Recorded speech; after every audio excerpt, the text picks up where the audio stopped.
Thank you very much. I also like to start my talk thanking ARGENCON for inviting me to this fantastic journey, particularly the Council, and Susan and Randy for hosting us, and the audience, you for being here, and the webcast audience for being with us. My presentation is going to focus on three main parts. First, just a flash on long-term Argentina economic growth. Second, some trends related to the knowledge-intensive sector growth in Argentina. And third, an explanation of what I think is the key determinant factor, which is labor quality, or the human factor. And then we will conclude in a way looking forward. So first, the first slide, this is probably the more complicated. This is the long-term evolution of GDP, 100 years of long-term evolution of GDP of Argentina and other countries in relation to US per capita income per capita, as a proportion of US income per capita. The countries here examined are Australia, which is the first one. This is Argentina. This is Spain, and this is Brazil. If you look to Australia and Argentina, you will see a common feature, no? Just those two to make it fast. But it's a deterioration in income per capita, long-term deterioration in the second half of the 20th century. That's because of deteriorating in terms of trade. But you see that Argentina's decline is when Australia stabilizes, we continue declining. And this is because of the breakdown of democracy. Then with return of democracy, there are two temporary recoveries, the mid-1980s and the 90s, with the crisis in 2001, 2002, and afterwards is a sustained recovery. Also, you see in Australia sustained recovery, and you see in Brazil sustained recovery, the reverse, of course, in Spain. Why? Well, first factor, terms of trade. There's been a tremendous improvement in terms of trade for natural resource-rich countries like Argentina, Australia, Brazil.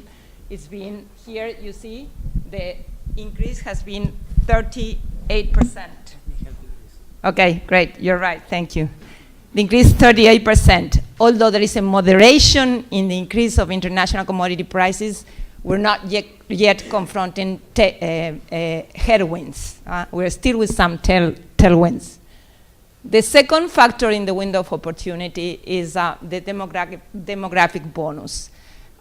We're not confronting an aging problem. Argentina still has a very young population. Like you will see, like China is entering the aging phase in 2025, Argentina 2035, Brazil 2035. But also Argentina, the dependency rate of elder population, Argentina enters later in this phase, much later than Brazil, much later than many other Latin American countries. The third factor that is helping us in the window of opportunity is global trends. Among the global trends, I'm not going to show the numbers, but one very good global trend is the growth of emerging markets, and particularly the growth of the neighborhood. The neighborhood is a very important market for Argentina. But there is another global trend that is very important today for what this analysis we're doing here, which is the global trend in the growth of knowledge services. They came to represent, it came to represent 40% of global trade from 34% in 2003.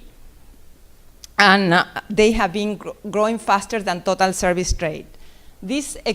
Basically what this is reflecting is that the movement we first experienced in global value chains in manufactured products is now a movement in the global value chains of high knowledge-intensive service products. So there is global value chains, and we are benefiting from that. So the sector success story we're examining here is not only because of the efforts and the talent in Argentina, but there is a global trend that is favoring us.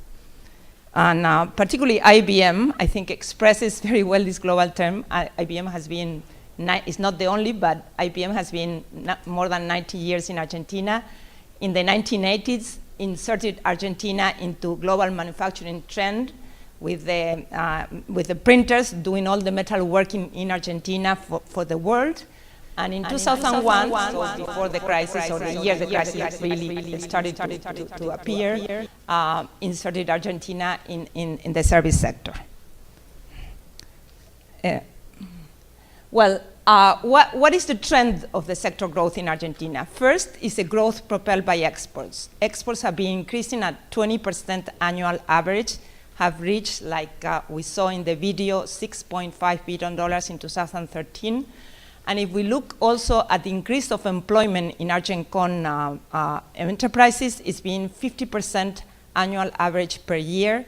And there is also a trend towards increasing productivity of exports, that is dollars exported per person employed, which is showing an increasing complexity in exports exported from Argentina in this sector, and also a movement up in the value chain. Just to put it very graphically, India, which is a main player in this industry, India is factory.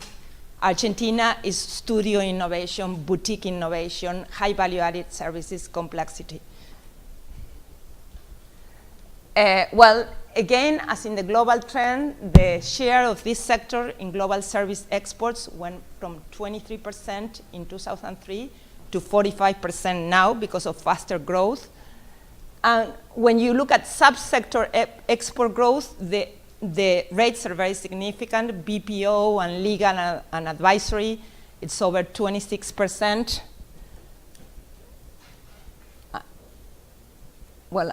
I'm not finding the light, but IT is over 25%, advertising is over 26%, media, again, is over 20%, audiovisual is 12%, but some of audiovisual is being counted also in media. And R&D, Argentina didn't export R&D services, and now we're exporting over $400 million of R&D services from Argentina. And that's also a very important trend. The software industry, I'm not going to go into detail in this, but just for you to have the numbers, is of course a very important sector, and with very important rates of employment and export growth. Domestic market growth, if you look at quarterly figures in 2014, have slowed down basically because of inflation, because of economic uncertainty, and because of slowing down of GDP growth in Argentina. What are the key factors? This is a Deloitte survey made to 277 firms around the world, most of them multinational firms. Sorry, I'm going to put it here. And what is important, these firms bill a total of between $1 billion and $15 billion each. Okay, between $1 billion and $15 billion each. And the survey shows that the main determinant factor for locating shared service centers in the world, which is not only buying from knowledge-intensive service from abroad, but actually investing in the development of these services, is labor quality. Of course, it's not the only one. Labor cost also, labor availability, language skills, proximity, which is proximity is not only distance, it's time zone, and cultural empathy, and all the policy and institutional factor. Argentina fares very well in labor quality. We're going to focus on that. In labor availability, in labor cost, in a world where labor cost right now, we're changing the model from input-based pricing to output-based pricing, to cost effectiveness. So in a world where value creation is very important, we're not just looking at input costs, but what is the output of labor, the cost effectiveness. So in that world, we're still very competitive on unit cost at highly qualified labor regarding our immediate competitors in the region, Brazil and Chile, but also in that way. And we're in the same time zone. Cultural empathy is a strong factor of Argentina. The weak factor and the challenge, one of the challenges is the policy environment, but the expectations are next year we have the 8th presidential election after democracy, that there is going to be, at least market expectations are showing that, there's going to be a positive change in the investment environment and integration of Argentina into the world markets, not only trade, but also financial. Well, let's focus on the labor factor. First, labor quality, education. Argentina has a very high tertiary enrollment rate, the highest in Latin America, very comparable to the one in Europe, higher than some countries in Europe, higher than Spain, about the same level than Italy, if you look at UN indicators. And this has been a very important equalizing factor historically in Argentina. Argentina has had and still has one of the best distribution of income. I think after Uruguay, probably Uruguay is doing better. Uruguay also has a very high education comparable to Argentina levels. And this is this is a very important factor. Availability, we have about 1,800,000 students, university students in Argentina. And if we look at those specifically related to this sector, we have 500,000 students in basic and applied science and 270,000 students in engineering schools in Argentina. If we want to see how do we rank in the world in terms of education as a driver of innovation, I chose to show, then you can look at the details later, the Global Innovation Index, because it's sponsored by very prestigious institutions, Cornell University, INSEAD, which is the French and Swiss administration school, business management school, WIPO, which is a World Intellectual Property Organization of the United Nations, and also the Economist Intelligence Unit. If you look at middle-income countries, you can have the presentation afterwards, but Argentina is the second.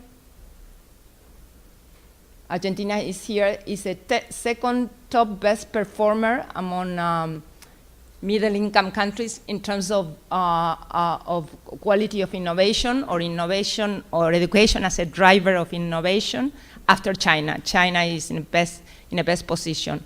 This index ranks 143 countries. Globally in the index, we are in number 70, and the weakness in Argentina is on the institutions factor on the innovation input. The index is a mix of innovation input, innovation output, and efficiency, relationship between output and input. Argentina does well in output and efficiency. In the input, it doesn't do very well on the institutional, which is something we think that in the medium term it's going to improve. Creativity. This is a very interesting report. This is the GAN report. It's done in England. It ranks countries because of their on the basis of international awards in media, TV, and cinema, publishing, and gun blazing. Argentina is among the 5 most awarded countries, or in the top 10 during the last 15 years. You see which are the most awarded countries. First is always the US. Second is the UK. Third sometimes has been Argentina. Other times has been Germany. And you can see what has been the performance in the last, sorry, the chart is missing, but if the performance in the last 5 years will show that in 2008, 2009, Argentina was 3rd, 2010, and Argentina was 4th, 2011, 4th, 2012, I think we were 6th, and 2013, we were not in the chart, we're finishing. Well, quality of innovation, Argentina also is number 36. We have a vibrant entrepreneurship community. Here are 2 examples, Globant and Mercado Libre, but they're not the only one. We also have ASA, who is an Argentine multinational in the software industry. We have Satellogic that is producing satellites, technology, innovation in product. The Mercado Libre and Globant and ASA is more innovation in operational processes. And now Technicis. So there are many examples of successful entrepreneurial ventures in Argentina. This shows the quotation in NASDAQ. I chose only the last 3 months because it thinks Globan is quoted in NASDAQ, but you see that the average increase, is much higher than for NASDAQ and Dow, both for Mercado Libre, which is 48% the last 3 months, the market value, and Globan almost 15%. Well, the location attractiveness. This is first step in terms of looking forward. We are going to be optimistic if the region in which we are is attractive for this kind of industry. This is again the 2013 Deloitte survey. 29% of respondents among 277 firms that own about 900 shared service location centers said that the most interesting region is Latin America, 29%. Asia Pacific is 19%, India is about 8%, so if you add Asia Pacific and India, it's lower than Latin America. Brazil, of course, is the most interesting country, with 11% of the respondents saying that they want to invest in shared service centers, global shared service centers. But interesting enough, Brazil's market is served 48% domestically, and then Argentina is the second supplier to that market with 12%, and then comes the United States. So in order to conclude, basically there is a revival of demand that's particularly from the US that is explaining the growth of these industries in global trade. Second, the vision, what is the vision? That Argentina can be established as a hub, regional and then global hub for knowledge-intensive service industries and innovation. Third, there are some interesting projections made by ARGENCON that they can achieve if the sector growth is maintained, particularly export demand growth. They can achieve another $100,000 million exports in the next 5 to 10 years. And this will add another 115,000 jobs. What is the challenge? First, like I said, is policy and institutional. Basically, the main challenge is aligning this vision between the private sector and the public sector, national and local governments. There are some local governments that are already making progress. I should say the city of Buenos Aires is making progress, very important progress in this regard, and some other provinces also in Argentina. And the long-term challenge is really the sustainability of talent. With this, we're finishing. What follows now, we're going to learn from specific cases. The cases of corporate innovation, from the cases of innovative entrepreneurs, many talent stories that are putting Argentina into the global map, that are taking Argentina beyond the border, that are all helping transform Argentina into a knowledge-based, more diversified economy. They speak about themselves, and particularly they give foundation to our optimistic outlook about global service delivery capabilities of Argentina.